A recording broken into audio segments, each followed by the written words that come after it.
Dear WWE, you fucking idiots. Well, that was a good video, everyone. Let's go. Okay. We gotta do this. So, 1 year ago, there was an event that shook the wrestling world.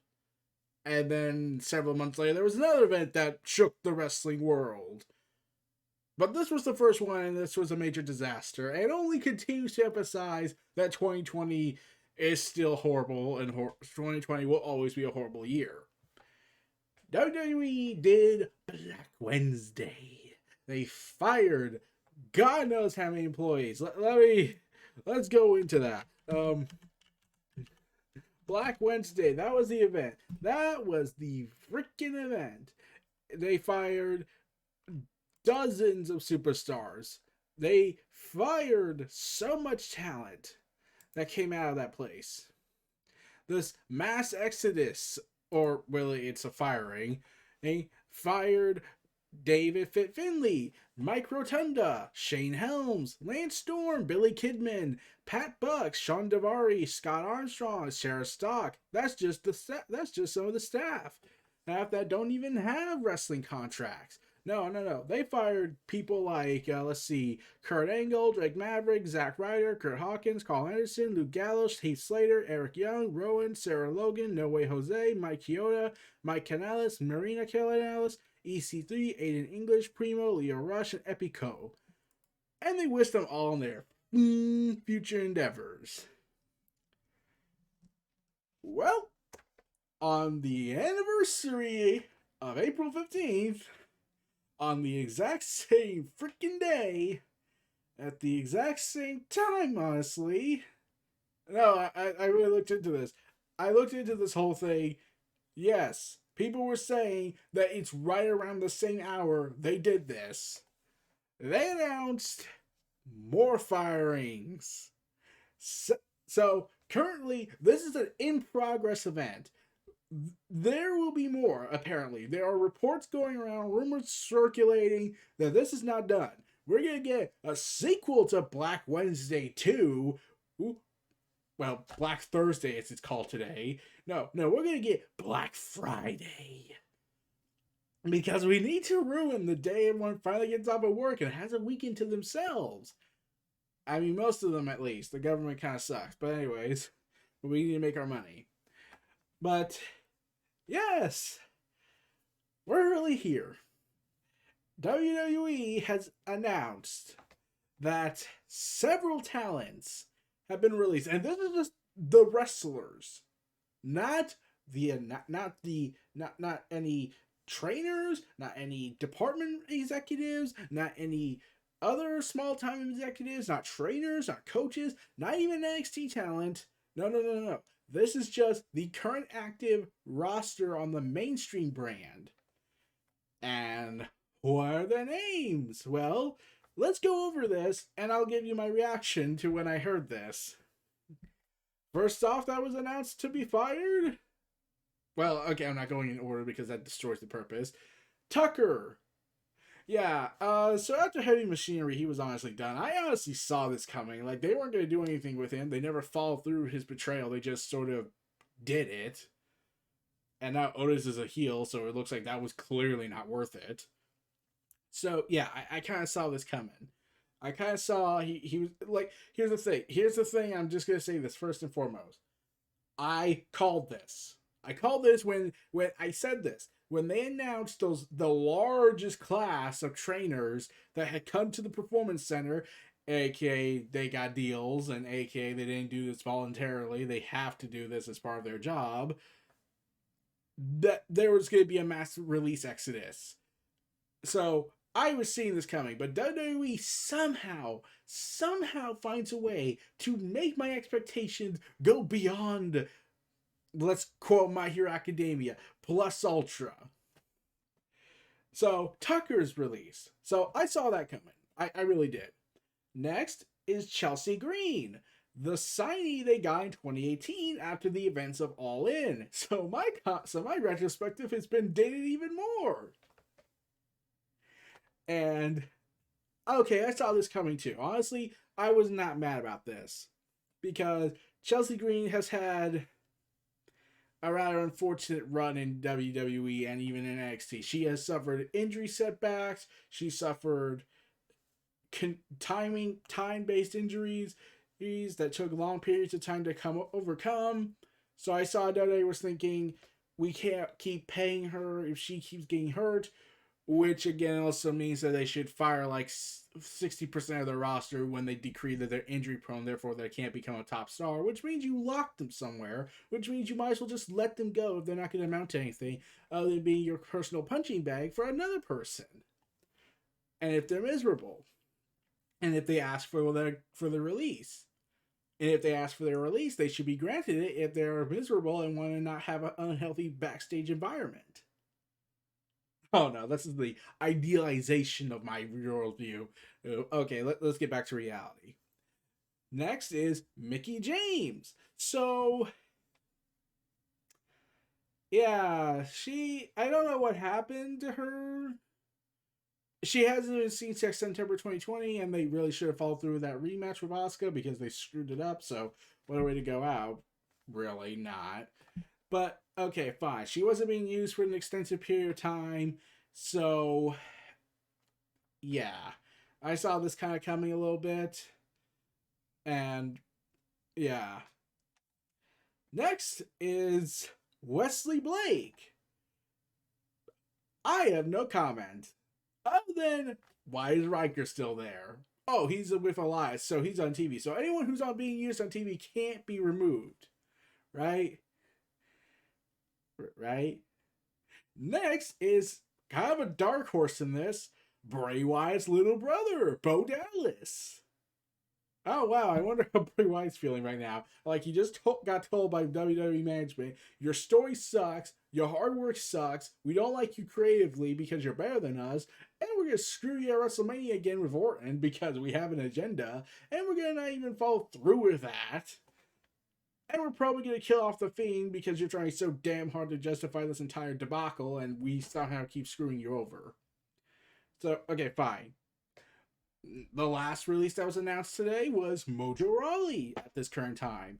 And I was like, I gotta be real. When I heard both Dallas and Mojo Rawley were released, I was like, they weren't released last time? I honestly thought that was. I'm not gonna lie, I really did think they were already fired. Okay. Next is Kalisto. Kalisto. Yeah, he. Yeah. Yeah, he was last seen on the Andre the Giant Memorial Battle Royal SmackDown. And to be quite frank, he wasn't really doing anything. Okay, fine. So, and they had disbanded Loose House Party, I believe. So, okay, fine. He's a phenomenal talent, but he was clearly not meant for the WWE style. No matter how many times they try to say it meant for them. But okay, so that's all the people that were either not being used or were being barely used. Okay, well, I guess we can move on now. I mean, like that seems to be it. Like they just established that if you're not on TV, you're clearly you're not playing a major role on TV. It's clearly over. Okay, everyone, let's take care. They fired Billie Kay and Peyton Royce.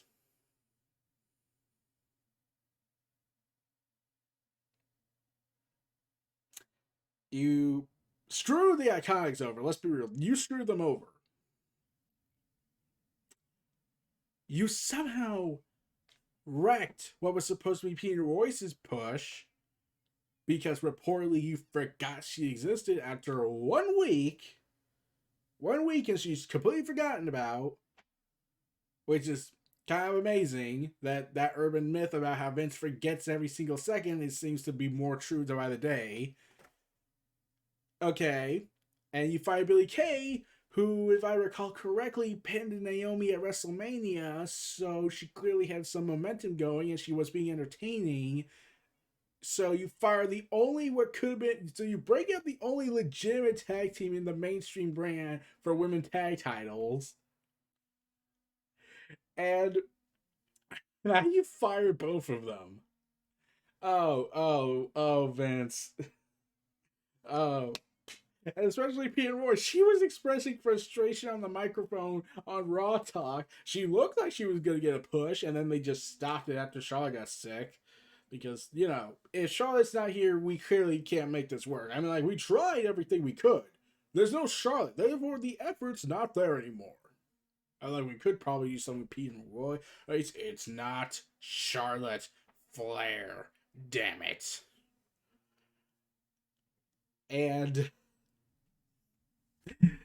okay, so yeah, Billie Kay and Peyton Royce, that was pushing it with people. Okay, the others, okay, fine, I can forgive them. There are legitimate places you can go ahead and make that argument that they had to be released because they're either barely being used on TV, or they weren't being used on TV, or they kept getting hurt every single chance they got, and their recovery time was a long period of time. But fine, fine. I'm cool. Oh, cool. Like, okay, so Billie Kay, the iconic duo, yeah, that was already pushing it, but you know what? I'm perfectly all right. Okay, you know, I just need to get something, okay? I'll be right back. This was Neo Reality Entertainment presenting the WrestleVerse WWE Black Tuesday, Thursday. Feel free to like, comment, subscribe, stay tuned for more, and check out my other content. I'll see y'all next time. Take care.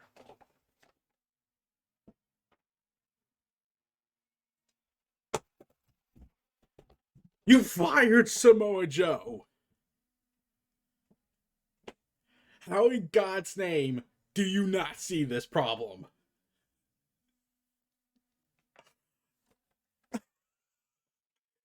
It's like the third one. The God. Okay. So let's say he was injured. Let's say he's still hurt. Let's say he still has concussion issues. Fine. But the man went out there for WrestleMania for your rights to have a show and try to provide some entertainment when rain was pouring down on the night one, when people had to go back and they could have been struck by lightning because they weren't in the safety area. And you're going to have the balls to fire him. Oh no. It was already pushing it that you did not give him the chance to run with the WWE or the Universal title because he would have killed it. Let's be real, he would have killed it.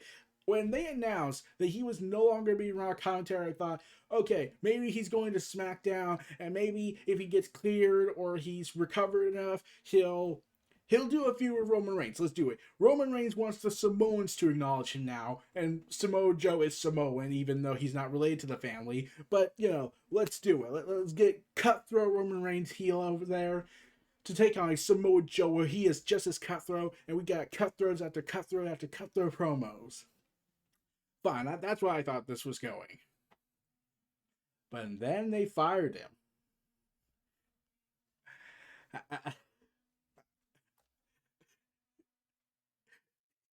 Is this a scheme?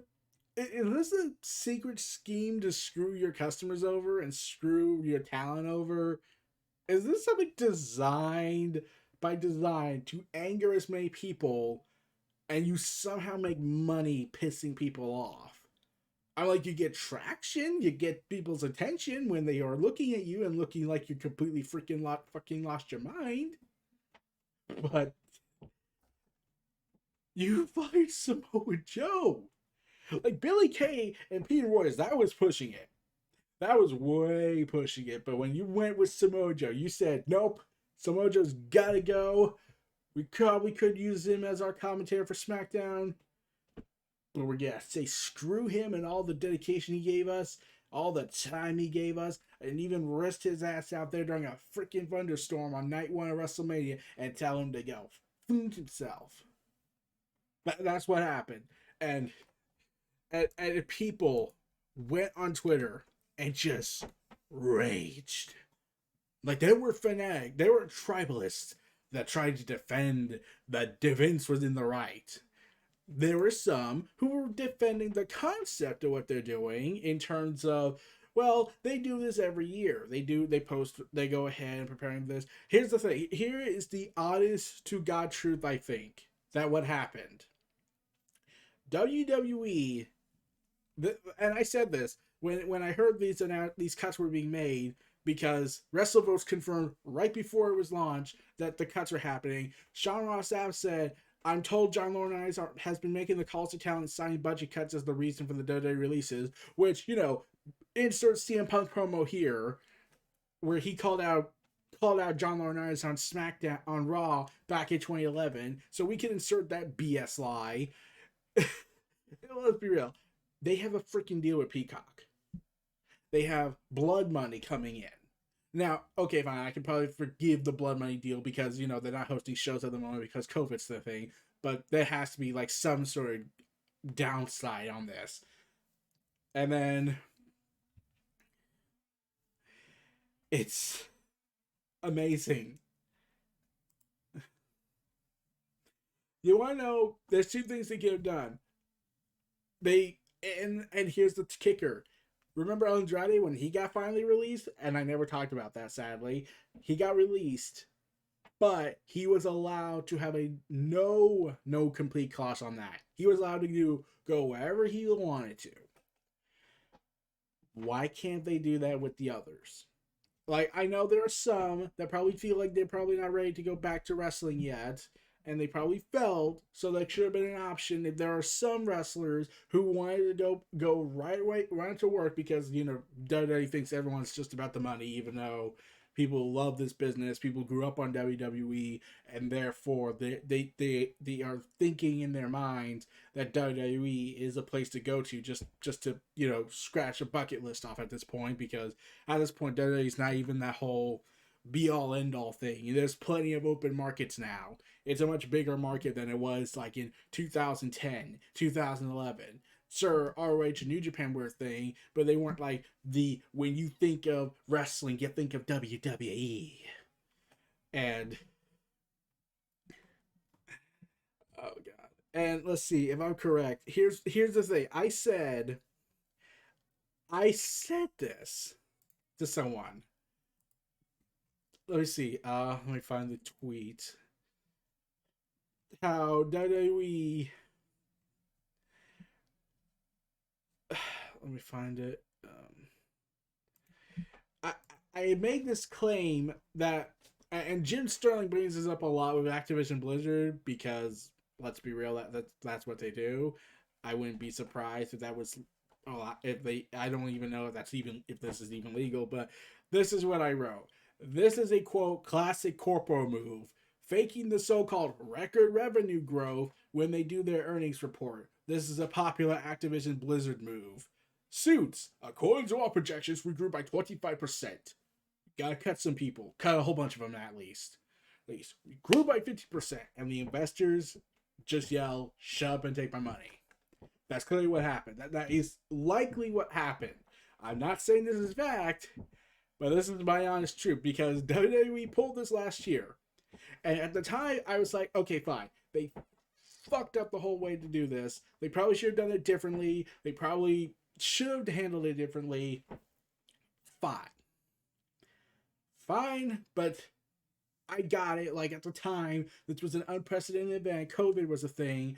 They didn't know how to handle this. They weren't making money at house shows. So fine, I could forgive them for that. But then they go and boast how they have the biggest record revenue growth this year.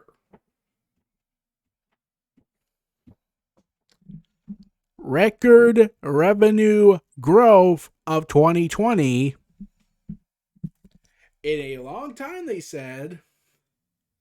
And that's when I started thinking, did you fire those people because you want to fake the record revenue growth? Because you saved a couple bucks? Because you bloated your expectations to the investors to get more money out of their pockets?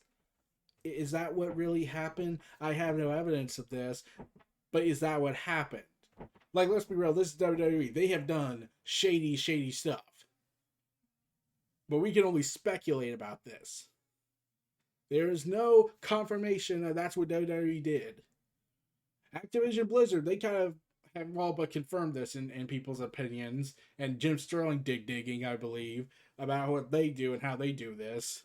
Where they say, we have a record revenue growth. Okay, 119 of you are fired. By the way, we're hiring more people. Come on, more money, please. And this is where they went. They went there. I think I think that's where they went with this.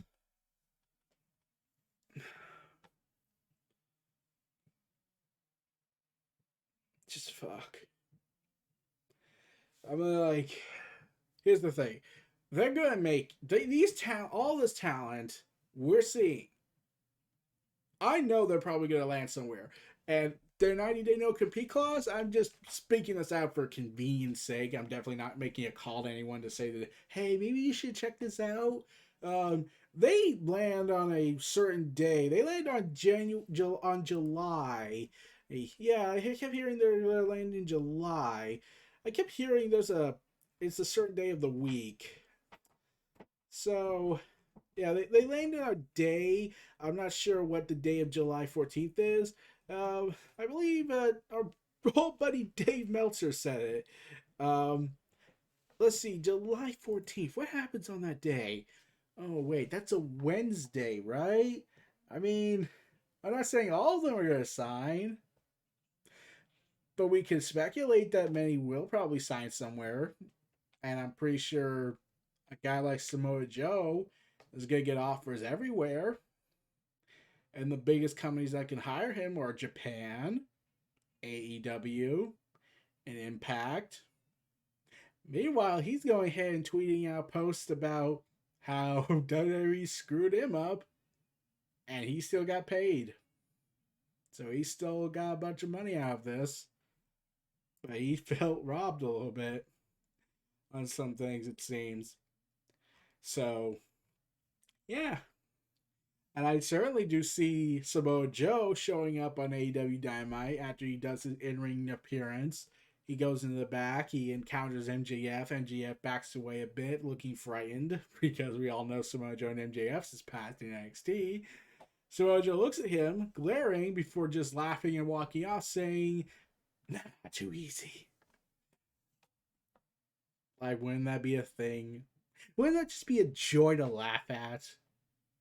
And I definitely see AEW taking one big, massive, steaming shot at WWE. Make a wrestling event, calling it Black Wednesday. Let's be real, they're probably gonna do that. They probably have that in mind. Let's be real. I'm pretty sure a lot of people will be like, okay, this is okay. Let's be real, they're probably already thinking of ideas what to go with this. And they're gonna do it on July 14th. They're gonna bring a whole bunch of open contracted wrestlers and then just tear the house down, show WWE this is what you threw away. This is the talent you could have maximized the potential with. We're gonna probably sign like maybe a couple, but we're gonna showcase all the ones you screwed over, and we're gonna have them have the time of their lives. Wouldn't that be fun? See that for the WWE tribalists, they'll probably just hate it. They'll probably just hate the idea and say that AEW is in WWE, it has WWE in their heads all the time. It's like, but isn't it alright to make a joke upon this? Just make it laugh, just have some fun. And WWE and their tone deafness had their scheduled tweets come out basically saying, hey, now that we fired a whole bunch of people, let's go and watch NXT UK. Because you think people are going to watch it after you just fired a bunch of people. And rumoredly are going to fire more on Friday. Do you really think that's where this is going?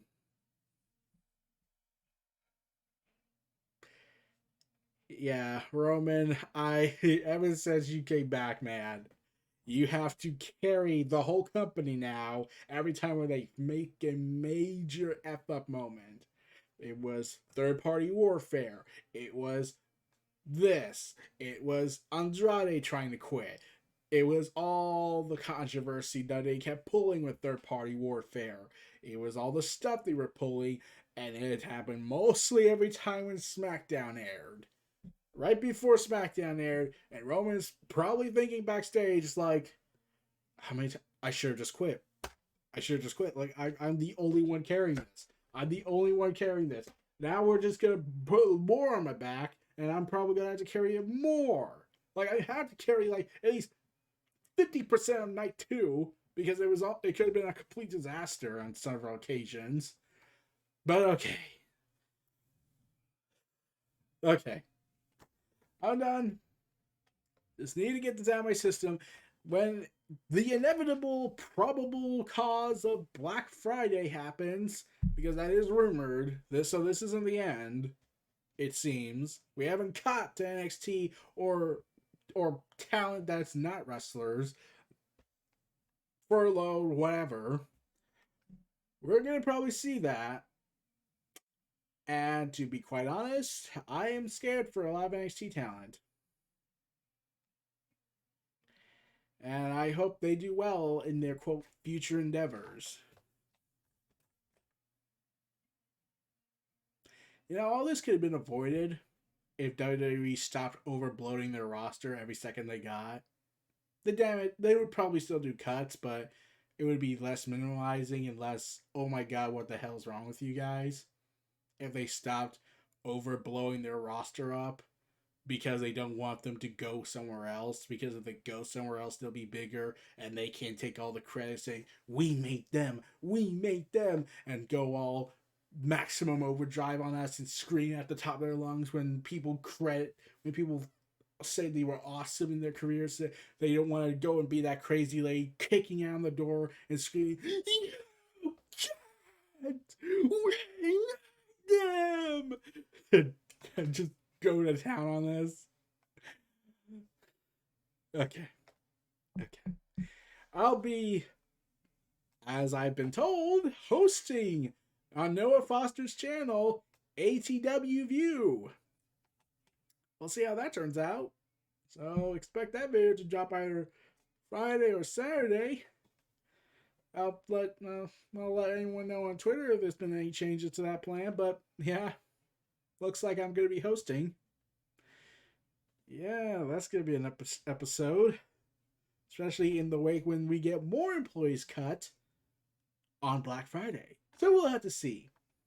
So anyways, this was Neo Reality Entertainment and the WrestleVerse presenting Black Thursday, the unnecessary sequel to Black Wednesday 2020. Remember to like, comment, subscribe, and check out my other content in the description below. Oh, and search them up on YouTube. I'll see y'all next time. Take care, and honestly, to the independent contractors that were taken out of their jobs and now have to wait for 90 days to wrestle again. At least you're still getting paid with severance packages, but honestly, just good luck out there. Just good luck. Just good luck.